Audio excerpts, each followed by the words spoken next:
وصفة مهمة جدا لأصحاب الكحة الشديدة والبلغم والتهابات الشعب الهوائية، واللي دايما معهم مشاكل ربو وحساسية على الصدر.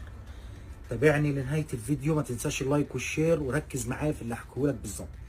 في عشبة هايلة جدا جدا اسمها الخاتمية.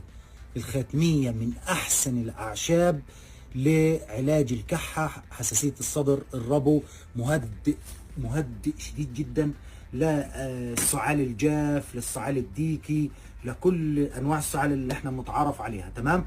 للبلغم، بتنظف الصدر، بتخليه 100%. بس هتضيف لي معها شغلتين ثلاثة كمان هقول لك عليهم: بذور الشبت او عين الجرادة زي ما بيسموها بالاردن، او بذور الشبت زي ما انت شايفها كده. تمام. وكمان ورق الجوافة. طبعا هدول افضل اشياء تقدر تاخدهم انت في الموسم اللي